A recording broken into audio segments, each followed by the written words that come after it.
Ավագետ Գոհար Մելոյանն է, որն ի դեպ մեր տեղեկություններով արդեն միացել է մեր ձևով շարժմանը։ Ահա, խնդրեմ, մոտ կանգնեք։ Տիկին Մելոյան, Facebook-յան ձեր էջում գրառում կարդացի քաղբանտարկյալ այսպես եզրի հետ կապված, պարզաբանել էիք, որ դա այսպես մեկից մեկ համընկնում է իրավիճակի հետ։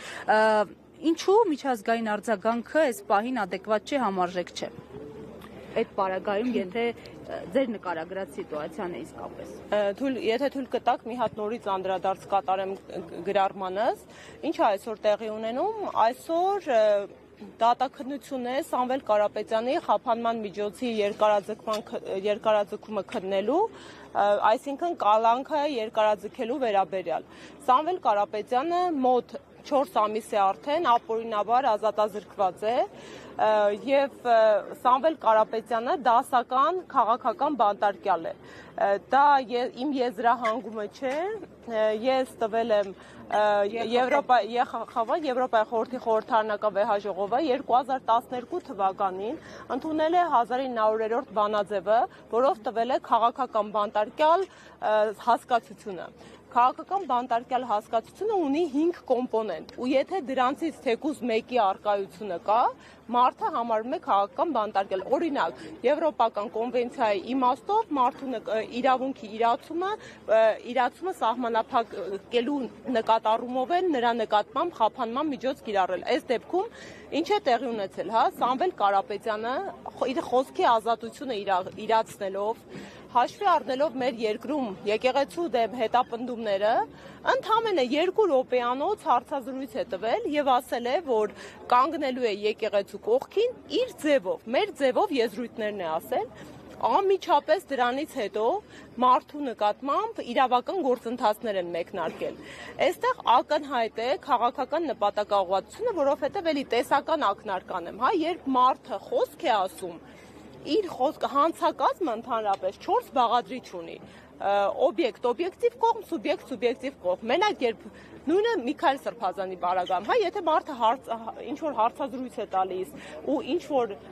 եզրահանգում է կատարում, բավարար չէ մարդու խոսքը։ Պետք է իրավապահ մարմինները բերեն փաստական հանգամանքներ, որ այդ մարդիկ իրենց խոսքին ուղղված կոնկրետ գործողություններ են կատարել։ Այս դեպքում Սամվել Կարապետյանը ասում է, մեր ձևով կմիջամտենք, իրավապահ մարմինները անգամ ձևական առումով ժամանակ չեն տրամադրում, որպեսզի կարողան ենթադրելի լիներ, որ այս մարդը իր խոսքերին ուղղված կոնկրետ գործողություններ է կատարել։ Կատարում է վարչապետը, գործադիր իշխանության ղեկավարը,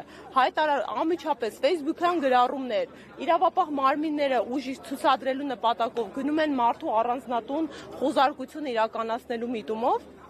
իրար հետևող քաղաքական հրահանգավորված գործընթացներ։ Արդյունքում մարդը ազատազրկվում է։ Ու եւ այդ ԵԽԽՎ բանաձևը մյուս կոմպոնենտներով, եթե օրինակ այս մեղադրանքը իրանից միջին ծանրության պետք է ենթադրեր ու ընդհանրապես խափանման միջոցները մեր երկրում ունեն տեսակներ ու պետք է կիրառվեն ըստ նպատակահարմարության։ Օրինակ խափանման միջոցը գրավը, վարչական վերահսկողությունը, տնային կալանքը ու դրանցից ամենածանրն է կալանքը։ Ինչու է կալանք երբ կիրառվում է ամենածանր խափանման միջոցը, ինքը ենթադրում է մարդու հիմնարար իրավունքների սահմանափակում։ Պետք է դատարանի համար պատշաճ հիմքեր լինեն, օրինակ, որ մարդը կարող է նախաքննության վրա ազդել, օրինակ վկաների ցուցմունքի վրա կարող է ազդել եւ այլն եւ այլն։ Այս դեպքում ու միայն այս դեպքում չէ, մեր երկրում տասնյակ քաղաքական բանտարկյալներ այս պահին կան, այդ տասնյակ քաղաքական բանտարկյալների պարագայում ընդհանրապես խափանման միջոցի կալանքի կիրառումը որևէ կերպ արդարացված չէ։ Ու այստեղ ես կրկին պետք է այդ կոռելացիան անցկացնեմ, ուղիղ համադրելի ու համեմատական է մեր երկրում քաղաքական բանտարկյալների մեծաքանակությունը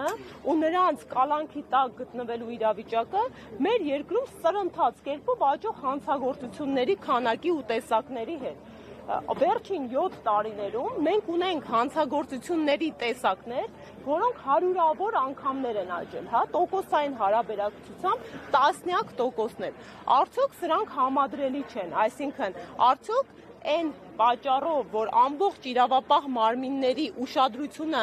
կենտրոնացված է ընդդիմադիր գործիչների նկատմամբ, որովհետև երևի թե չկա ընդդիմադիր քաղաքական ուժ, որոնց նկատմամբ չլինեն հետապնդումներ ու չլինեն հարուցված իրավական գործեր։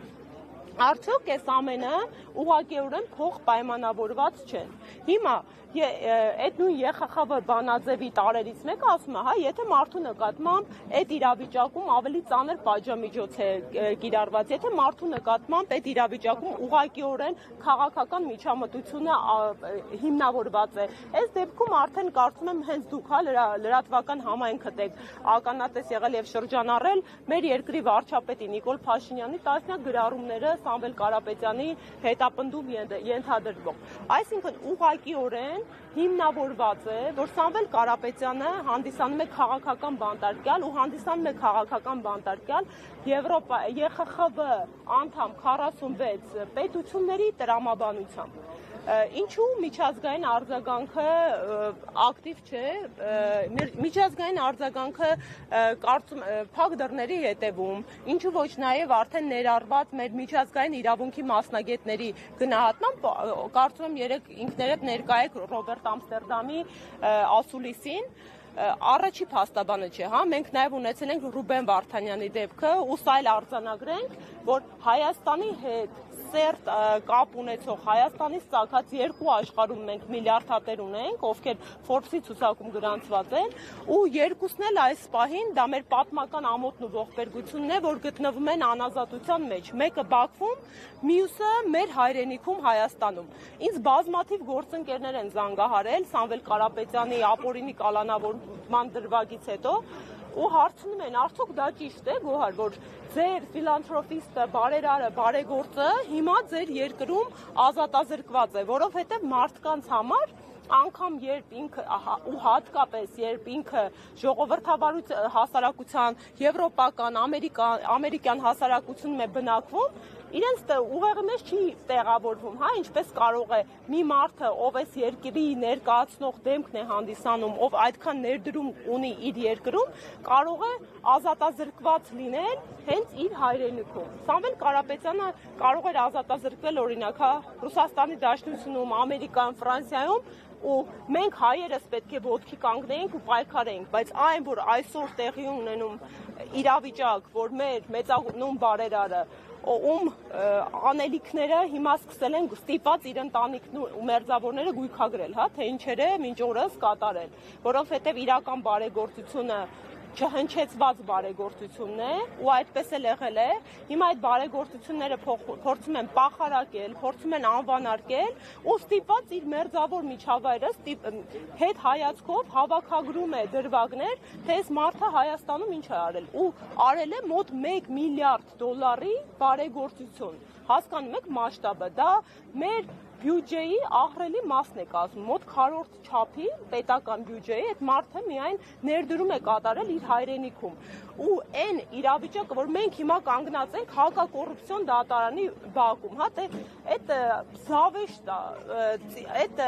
քամահրանք է մեր պետության ժողովրդավար ու իրավական տարերին, որովհետև երբ որ մարդը շուրջ 1 միլիարդ դոլարի դրսում ունենալով իր հիմնական ակտիվը բիզնես, հա, ներդրումները, ներդրում է կատարում, իրեն մեղադրել ինչ-որ փողերի լվացման դրվագներով ու դա կանխատեսել էր, հա, ես առաջի օրը դատարանում, երբ նրան կալանավորեցին, ասի հիմա կտեսնենք ինչպիսի դրվագներ են գործին ավելացնելու, որովհետև քաղաքական իշխանության հրահանգավորման եւ վախի արդյունքում նպատակ կա մարդուն ընդամենը մեկուսացնելու ու կրկին ընդգծում եմ կալանքը, որ խափանման միջոցից վերածելու որպես պատժիչ մահակի ընդդիմադիր քաղաքական հայացք ունեցող մարդկանց նկատմամբ։ Ու այո, այսօր մարդը ապօրինաբար ազատազրկված է ու իրեն հետ ընդհանրապես ողջ աղերս ունեցող մեղադրանքներ են ավելացնում, օրինակ փողերի լվացում, հա, այն դեպքում կրկին ընդգծում, որ այդ մարդը երբևիցե ըստ էության իր բիզնես գործունեությունն ու ակտիվը Հայաստանում չի իրականացրել, երբևիցե Սամվել Կարապետյանը Հայաստանի Հանրապետությունում պաշտոն չի զբաղեցրել, սա վիրավորանք է մեր ինտելեկտին ու սա առաջին հերթին հարված է Հայաստանի Հանրապետության քաղաքացիների ու աշխարհասփյուռ հայերիս արժանապատվությանը։ Ամփոփելով, հա, ընդհանուր առմամբ, այո, ԵԽԽԲ-ի քաղաքական բանտարկյալ բանաձևերի եթե անգամ մեկ կոմպոնենտը այդ տվյալ դեպքում մարդը ազատազրկված համապատասխանում է, համարվում է քաղաքական բանտարկյալ, այս պահի դրությամբ Սամվել Կարապետյանը բոլոր 5 չափանիշներին էլ համապատասխանում է Սամվել Կարապետյանի իրավիճակը, դա մեկ արձանագրում։ Երկրորդ արձանագրում, Սամվել Կարապետյանը այսօր ապօրինաբար ազատազրկված է, որովհետև ինքը ունեցավ այն համարձակությունն ու քաջությունը կանգնելու հարձակումների ենթարկվող թիրախավորված մեր եկեղեցու կողքին։ Ինչ է եկեղեցին, հա? Մեր սահմանադրությունը ամրագրել է եկեղեցու բացառիկ կարգավիճակը, հայաստանյաց առաքելական Սուրբ եկեղեցին ունի սահմանադրական առաքելություն ամրագրված հայ ժողովրդի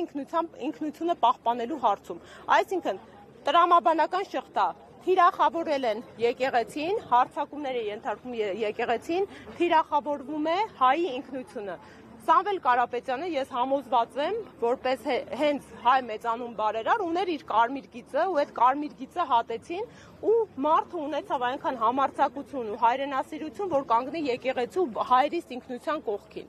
Հիմա այսօր մենք արդեն երկրորդ օրն է միջնորդությունն է կալանքի երկարաձգման քմում, այսօր առավոտվանից մեր հերթական պատմական խայտարակ ողբերգական ամոթալի դրվագն ենք ապրում, առավոտվանից բերման են ենթարկվել 6 հոգևորականներ, արդեն 8 հոգևորականներ, ես մինչ այստեղ գալիս 6-ի անուններն էի արձանագրել։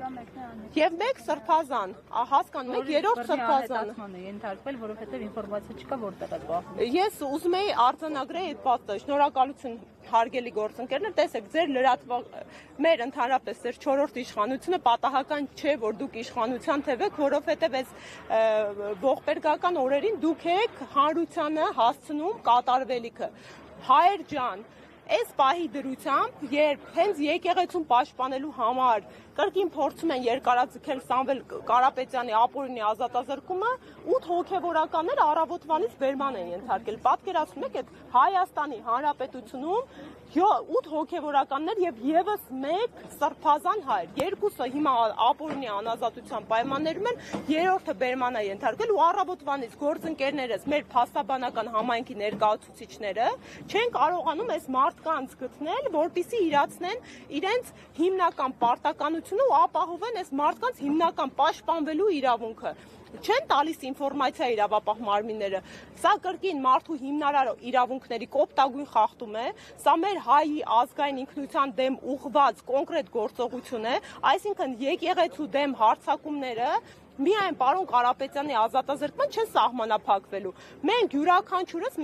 մեզ պետք է հարցադրում տանք։ Ու անկախ նրանից, հա, եթե դու հայ ես, մենք ունենք հիմա իրավիճակ, որ հայեր կան, ովքեր չեն դավանում եկեղեցուն, հա, բայց այնքան գիտակից հայ են, իմ ընկերներից կան, իմ ծանոթներից կան, որ մարդը չունենալով որևէ կրոնական կողմնորոշում իր հայի ինքնությամբ պայմանավորված ծայրաստիճան վրդովված է եւ հենց այստեղ գալիս Բաքվում կանգնում է ի պաշտպանության եկեղեցու։ Հիմա յուրաքանչյուր հայ իրան պետք է հարցադրում կա։ Հիմա նորմալ է ձեր համար, որ առավոտյան զարթնել եք ու 8 հոգևորականի փաստացի առևանգել են, որովհետեւ իրավապահ մարմինները օրենքով ունեն գործողությունների հստակ ընթացակարգ։ Եթե մարդուն բերման են ենթարկում, պետք է նա իրազեկվի, պետք է նրան թույլ տան իր պաշտպանության իրավունքը իրացնի։ Այս բայդրությամբ մեր 8 հոգևորականները առևանգված են, նրանց